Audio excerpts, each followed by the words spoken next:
સુરત ગ્રામ્ય એલસીબી પોલીસે બાતમીના આધારે પરબ ગામના ઓમ ટેક્સટાઇલ પાર્કમાં દરોડો પાડી બ્રાન્ડેડ કંપનીના નામે ચાલતા નકલી ક્લીનરના મોટા રેકેટનો પર્દાફાશ કર્યો છે.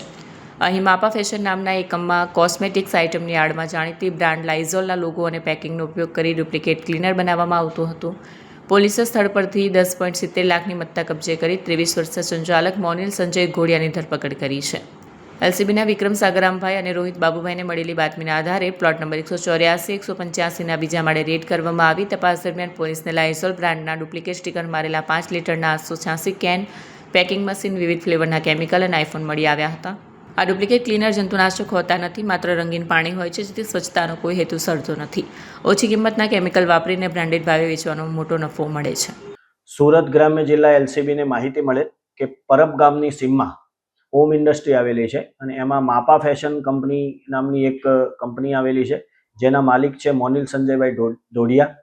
તેઓ તેમની આ ઓથોરાઇઝ કંપનીની આડમાં લાઇઝોલ કંપનીના ક્લીનર ડુપ્લિકેટ બનાવે છે. જે માહિતી આધારે એલસીબીની ટીમે એમની કંપનીમાં રેડ કરતા એમને માપા ફેશનની જે પ્રોડક્ટ હતી એ સિવાય એમના ત્યાંથી 860 નંગ લાઇઝોલ કંપનીના ક્લીનરના ભરેલા કેન, એના સ્ટીકરો તેમજ એની સાથે જે યુઝ કરવા માટે વપરાતું હતું એ કેમિકલ મળી ટોટલ 10,72,000નો મુદ્દામાલ એલસીબીએ રિકવર કરેલ છે. અને આ કામે કામરેજ પોલીસ સ્ટેશનની જાણવાજોગ દાખલ કરી આગળની કાયદેસરની કાર્યવાહી હાથ ધરેલ છે. આ કંપનીના ઓથોરાઇઝ પર્સનને પણ આ બાબતે કાયદેસરની કાર્યવાહી માટે જાણ કરવામાં આવેલ છે.